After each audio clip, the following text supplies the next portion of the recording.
Hey Tegan, what are you reading? I'm reading about John B. Ford. Who's that? Stay tuned because Education Today starts now.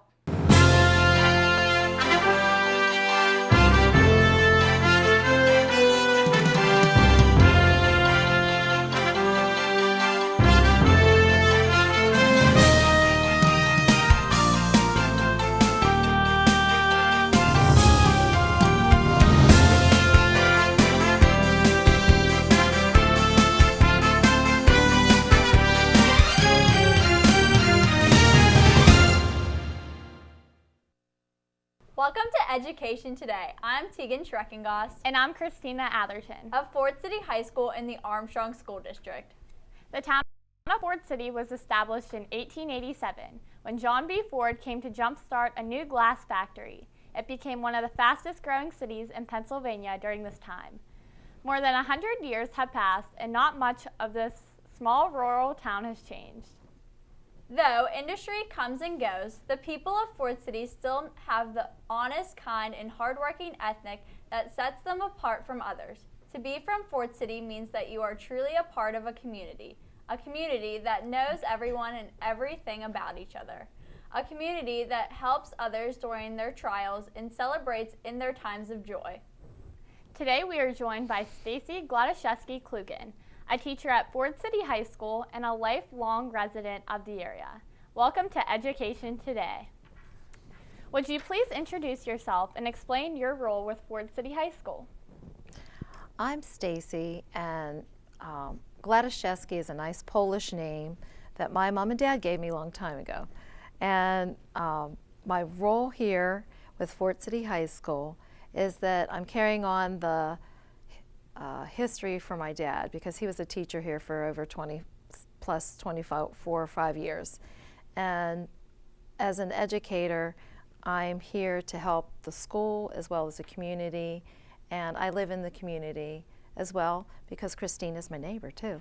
And we get to see each other more than just in the school setting. So I'm here to help everyone in school and be a part of the community. How many years have you lived in Ford City? Well, I'm young of 53, and I've been here about 50 years. So I've got that half a century mark for me now, and I'm enjoying just living in our home community. What was it like growing up in this town back then? Well, let me tell you, we used to have a railroad, and there used to be trains going by. And when I lived close to there, I lived like on 7th Street, near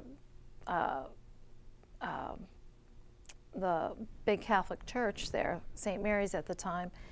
The train used to go by, and the dishes used to shudder in your house because the train just, was so heavy, because it carried coal and everything else that the trains used to carry back then.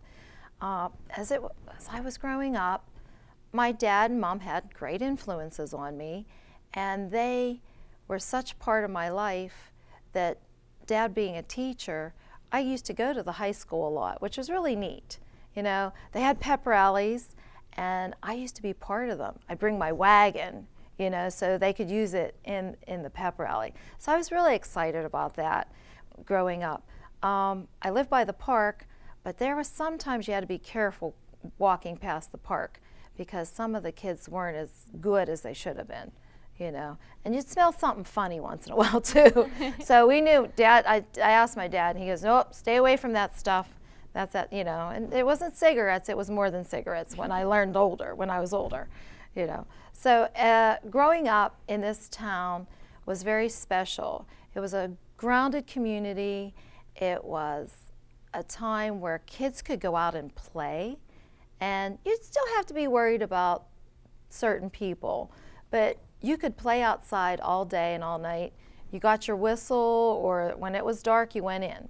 You knew when supper was. Everyone had their home meals. We had suppers at home. So growing up, it was a very good time in the day. Can you tell the viewers any history of Ford City? Yes, I can. We had a flood of 1932, which devastated the town. And there are some pictures of that in some of our history books, and you can see some of those. But the town rebuilt, and some of the buildings, weren't, devastated, but the whole town was flooded for a while. It was everywhere along the Allegheny River. And then PPG glass came, and Pittsburgh plate was a huge part of our community, and then Elger came later in the 1900s. So our history of our town, there was train stations. A lot of people moved by train back then, which was really cool, and then they'd sit in the park, which we still have, and the trees that were there now were a lot smaller. But we have Catholic churches that were built, so those were built in the early 1900s also, the largest Catholic church, which is now Christ Prince of Peace. So Father Baldoff had come over and had some of the Italian workers do some of the work for our largest Catholic church in our community. So if I have to, I can reflect back and see what else I can remember. But for now, that's what I can remember for some early history. What do you think makes the residents of Ford City stay here? The residents stay here because we have a good heritage. We're the melting pot of our communities. Our kids today are going to be challenged because they don't have sometimes as many families here. We don't have PPG, we don't have Elger anymore. We don't have the large companies that fed. We had 3,000 people. We were 6,000 or 7,000 people in Ford City at one time. We're down to about 2,000 people. So we've been devastated through the loss of jobs. We're very kind. We're very caring. We help others. When somebody's down and out, we pitch in. With the snow that's been plaguing us last year, this year, people will just, shovel each other's sidewalks and help one another out, or see a neighbor, or care for a neighbor's house and watch it while they might be away or somebody's in the hospital. So I feel people want to stay here because we are such a caring community. Neighbors care for each other, and we're just a friendly people. We sit in our yards or talk over the fence and in our backyards and talk to your neighbors. And I think that's the key. You're not running here, running there. You're taking time and you're talking with somebody, finding out who they really are. And that's why people want to be in our town. What are some changes that have happened in this town in recent years? Recent, I'm going to say 20. We've had the devastation and loss of jobs. We lost PPG in the 1990s. We lost Elger. So those were one of the two largest manufacturers in our community.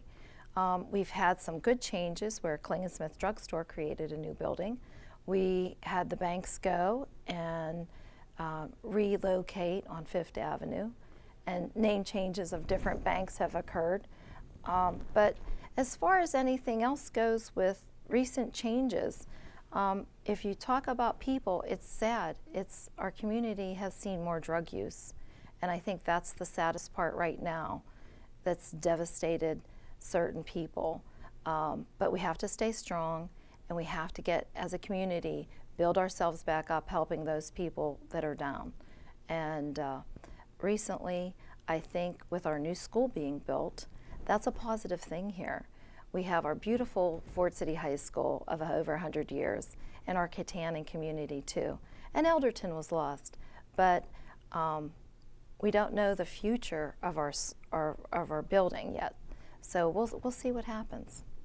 What are some traditions that the town of Ford City has always maintained? Memorial Day tradition comes first to my mind. That's the number one thing. The local Lions Club, as well as the VFW, gather together each Memorial Day and set up a program. And it's broadcast all over Ford City. It used to be anyway. And we used to invite one of the preachers or priests to give invocations. We have the heritage choirs, I think, still singing. And then we have some usually the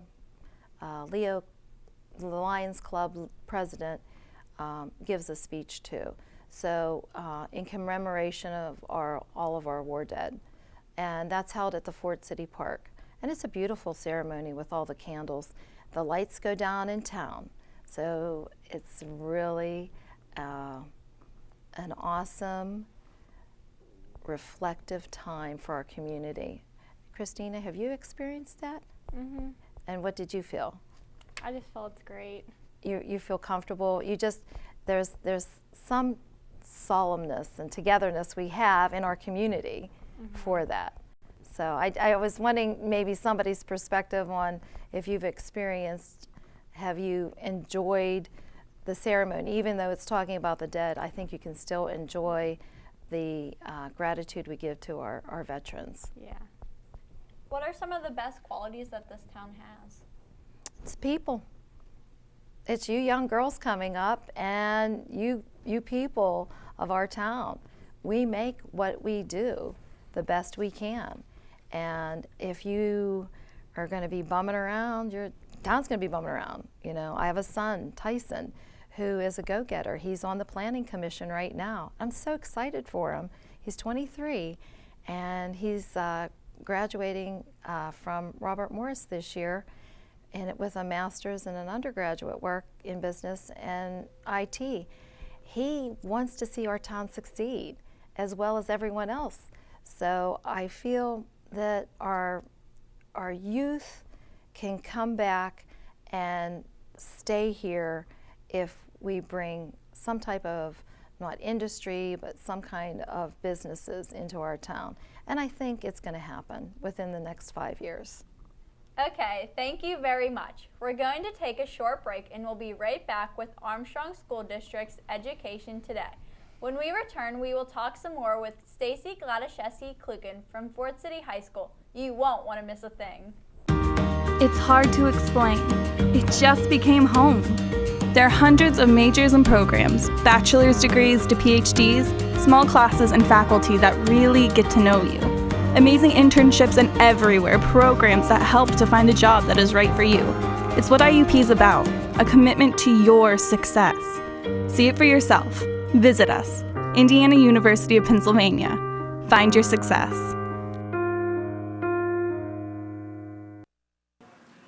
Hello, I'm Cindy McCrae, Director of Arc Manor Addiction Recovery Center.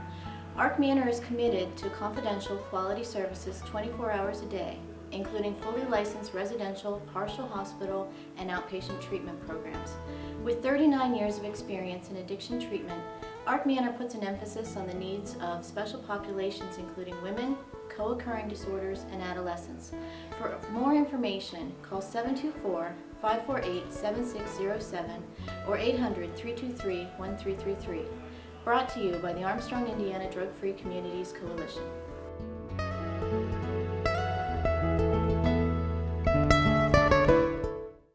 The brain is a remarkable organ. It's almost infinite in its capacity. Its ability to reach its full potential is limited by only one thing: the heart. For if the heart isn't fully engaged in what you're doing, if you have no drive, no passion, the brain will simply go through the motions. Find your success at Indiana University of Pennsylvania. We're back with Armstrong School District's Education Today. We're talking today with Stacy Gladaszewski-Klukin of Fort City High School about the history of the town and school of Fort City. Being a Fort City 1980 graduate, can you tell us what it was like to attend school when you were a student? Yes, I can. It was fun, it was exciting, and it was hard. 7th grade was really hard because here you are, you're coming from either a Catholic school or the public school, and you have this little building to go to. And it's been torn down for a while now. And I went to kindergarten at the school I attended junior high at. So that was pretty cool.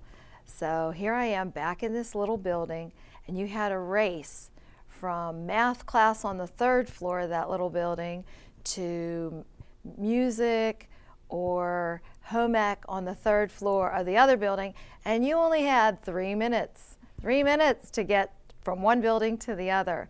And it was just chaotic. And we had actually more students too in the buildings. So we had a separate junior high where we held a lot of junior high classes, and then the senior high was the large building that you're attending right now. So that is one thing that really sticks out in my mind, that when I was a student, I had Latin. We don't have Latin in our schools anymore. And Mrs. Maxiner taught that, and she was great. You learned your English that way. So I was excited when I went to school. And it was your typical, you know, there were some people that didn't like you and some people liked you. And I was a teacher's kid, and, you know, you have that. You know, some kids get mad at you, but it's like, you can't help it, you're a teacher's kid. And it's just, you don't get any more privileges. Sometimes your parents are harder on you when they are teaching at that school. And my mom would work, and my brothers and sisters, at one time, my mom was a tutor at school in English and math. My dad taught history, and then my brother Derek, Tanya, and myself and Todd, we were all the Gladysewskis were in the building at the same time. So it was pretty funny, you know, to have all your siblings and your parents working with you and that. What are some of the traditions back when you were in school? Well, traditions. We had a lot more energy with the pep rallies. We had street pep rallies, and they were fun. You know, you'd go and do snake dances in the street, and then you have big bonfires. So they had a lot more activities after school as traditions. They had the Sabre script, which would write the newspaper articles for your school, and they had the yearbook, which is they used to call it the trireme, you know, and those things have traditionally changed. So now I'm going to say traditions back then would be just basically the energy from the pep rallies, I would say, that gave the school its spirit. Since you're now a teacher at your alma mater, what are some changes you've noticed throughout the years as a teacher with students? Well, with students, since I've been teaching almost 20 years there, I've noticed that they need to have a little more energy. The other students have had more energy in the past. I seem to got more testing done and more different activities done in my classes. And maybe it's how the classes are structured now, that as a physical education teacher, I don't get the things done I used to. But times change, and you have to change with them. Of course, we've added the PEP grant, which added us having bicycles. We have the trail now, which we never had. And we still have the 7th Avenue playground, which we still go to play on. So that's been around since I've been a kid anyway. So we have our couple playgrounds that are there to use. But as far as like the science department, it seems pretty much the same. They're still cutting up cats, aren't they? Yeah. You know, they cut up cats when I was in school too. So we still have some of those traditional things going on where the student learning is basically the same, but technology has been added now to our school. And instead of mimeographs, where you had the purple smelling stuff, and that's how you copied your papers. There was no laser papers to do. You had a mimeograph. I don't know if we still have that around, but that was on the 3rd floor where Miss Gibbons' class was. That was where the area where the business department was. So changes, they're good. They're good. They're all good. You know, sometimes you don't like change, but it does turn out to be a good thing for everybody. In the consolidation of the two rivalry schools, Ford City and Katanning High School, what do you think may be some benefits and challenges with combining the two schools?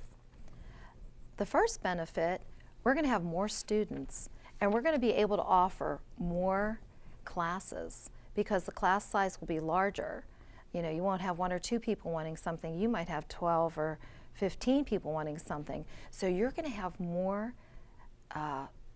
harder classes even offered, you know, to benefit our students. And what was the other question part? Benefits and challenges. Challenges. Okay. The challenges are, it's going to take us about 2 years to blend. It's still, we're going to have all our personalities, and then all the teachers. I used to teach at Katanning High School, and I taught at Elderton. So I have a mixture and blending of all the teachers I've met there. But some people don't have that. So they'll have to get used to everybody's personalities and the ways they teach and how they interact with the students. And the students, with technology, they can visit each other on a cell phone and say hi, you know, and chat different ways. But it's gonna take a couple years for all of us to blend, but we'll all get along. And maybe we'll have to have some fun food parties, you know, to get everyone happy, or some kind of exercise challenge, and everybody has to work together, you know. There's all those things that we'll do to work and have everyone blend, and it's all going to be beneficial, because the more you have, the more you can do. What would you like to see this school remembered for? Fort City High School.